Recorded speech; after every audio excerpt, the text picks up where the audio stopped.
So this is practical number 4. In practical number 4, we are going to have total 3 questions again, which are based on the list topic only. So let's start with the practical number 4.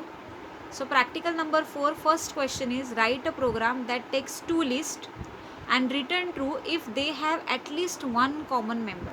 Means we are having two lists, and even though there is a single common or single same element is present in both the lists, okay, we just have to display messages true, otherwise false. So this is the question. So we are creating the function for to perform the same task. Def find underscore common into round bracket we have provided st1 st2. These are the two lists which we are going to provide when we will call make a call to this function find common. So st1 comma st2, these are the list, and we just need to check that both the list contains at least a single element or not.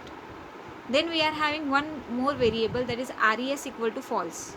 Okay, so when we actually add initially we are having this res, that is it is a kind of flag variable, and we have initialized this variable to false, and once we got the common element we are making it true. Okay, and because of this particular flag is true, definitely we are going out of the loop. Once the condition is true and this flag is set to true, our execution of the program will stop. So in this case we are having one flag res equal to false. Then now we want to compare. So first list elements of first list we are going to store inside the x variable, and elements of the second list st2 we are going to store inside the y. Definitely we want to take one by one all the elements from the list, so we have to make use of for loop. So first I have written for x in st1. So because of this what will happen, st1, that is our first list components, are one by one added to the x. Then inside this, it's not exactly below second for loop is not present. There is a tab space in second for loop, means the second for loop is a part of first for loop, x for loop. Okay, so second for loop we are using for second, because we will take one item from the first list that is stored inside the x, and we will compare that item x value with all the items of st2. That is, we are comparing one x value with all y values, in simple words. So second for loop we have used just to take elements of the second list, and then we are having comparison, that is if x equal to y, that we need to check whether even single element is equal to or not. So x contains list 1 element, y contains list 2 element, so we are comparing the element x equal to y. If this condition is true, then we are making the res variable value as true and returning res, and it will stop there only, the program will stop there only once the value of res is changed to true. So this is your logic. Now see the last two sentences in which we have called. So two times we called find common function. In first function we have passed the list which contains two actually similar element, that is in first find common we are having 8 and 10, and in second list also we are having 8 and 10 values, means we are going to get the true answer. And if you see the second time when we call the find common function, then it contains not even a single element is same in both the list, so we will get output as none. Okay, and in previous case first find call common call method we are having two elements. So after 8 when we got, that is 8 equal to 8 is performed, the res variable is going to set true and the value is written as true. Okay, so just see the example, that is first how the program will execute. It will take x will take 4 from the st1. This is a st1 is first square bracket, that is nothing but your st1, and the second square bracket value are nothing but your st2. So we are having it will take 4 in x, and y will contain 5. Okay, and as you all know, we have seen nested for loop. What will happen, the comparison will take place, that is x is compared, that is 4 is compared with all the values of st2, that is it will 4 is compared with 5, 7, 8, 10, 11. Why? Because inner for loop condition is not false, till that time the outer for loop is not going to get incremented. So once we have started with the outer for loop, x will have 4 value, and then then we will move to the second for loop, that is y will have 5 value. The comparison will take place. Again it will take st2 second number, that is 7 value is copied inside the y variable. Like that the first that is 4 is compared with all the values of list 2. And once suppose now in this case 4 we compare with the st2, that is 4 is compared with the 5, 7, 8, 10, 11. The condition is not true. So because of which again now x will have 6 as a value. Again this 6 is compared with all the elements of st2, that is 5, 7, 8, 10, 11. Again our res is not going to get true because there is no match. Now we have x as 8. X will contain 8 as a value. That 8 is compared with all the elements. So while comparing 8, we have compared 8 with 5, 7, and then the third element of st2, that is 8. So 8 is equal to 8. The condition is going to be true, right? And because of which the res variable is set to true, and we have written the value of res, that is you will get the true as a result. And after this no iteration actually take place. Here our program will stop. And in second case what will happen? Again the comparison will be same, that is first list all elements are compared with the second list, but we are not going to get any similarity or any common members, because of which we will get the output of second call is as none, because there is not a single element which is common in both the list. So this is your practical number 4a.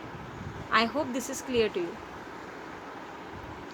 Then the second question which we are having, that is we are having one list, okay, and we want to display new list, but in new list the elements which are present in the first list at position 0, 2, 4, 5 should not be part of that new list. So 0 means Yashu should not be part of the new list. At 2 we are having Somu. At 4 we are having Sanu, Rudra. Means what values we want? Only Vedu, Pari and Mu.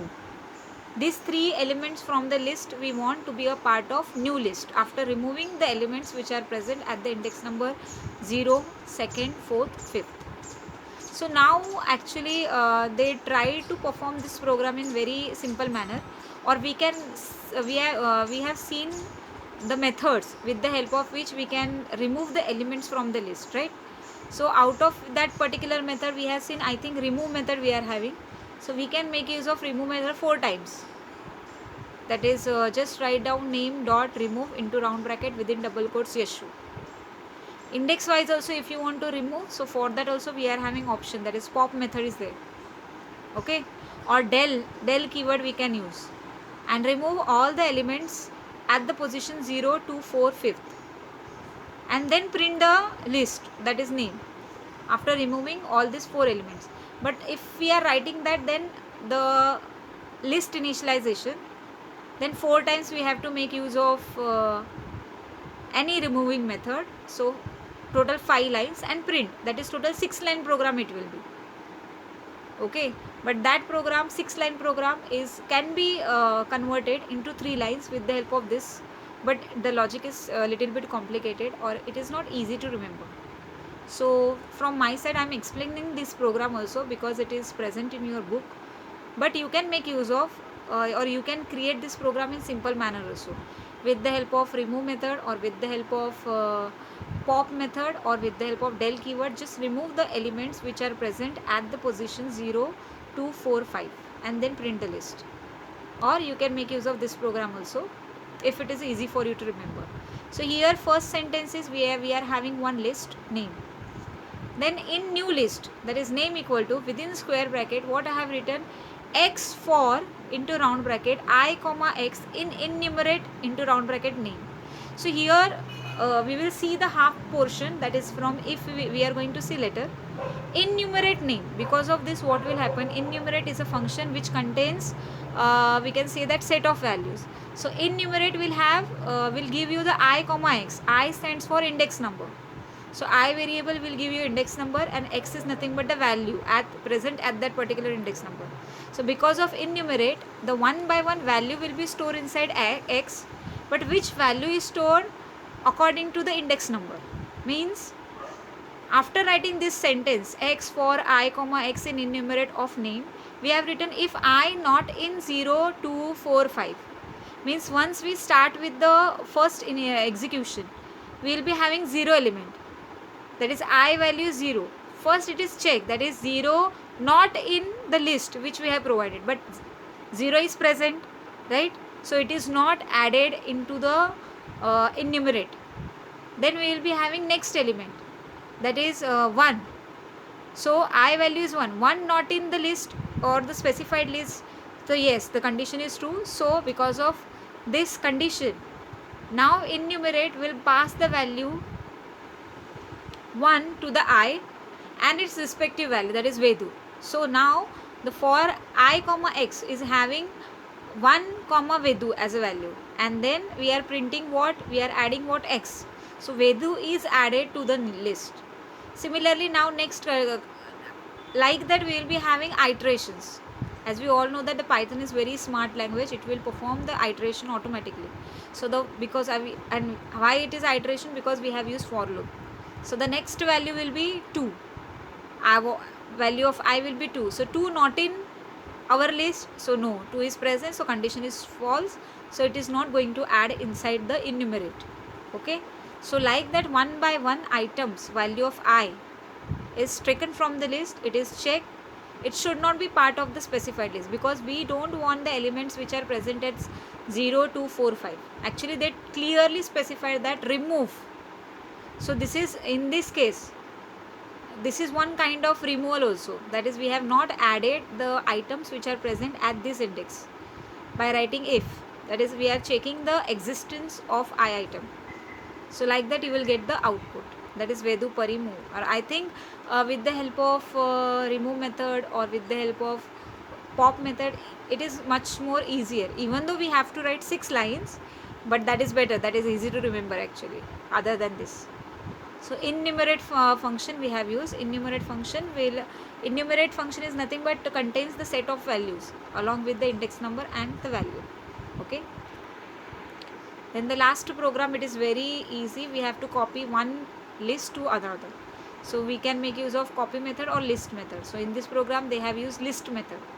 That first list we are having L1 equal to, and we want to copy this L1 list inside L2 list. So L2 equal to list of L1, and then simply print the L1 L2.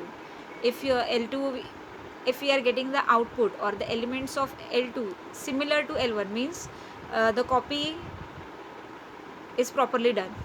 So this is very easy program. We can you can make use of copy also. So again it is totally depend on you. So this is our practical number 4. I hope whatever we have learned today, that is clear to you.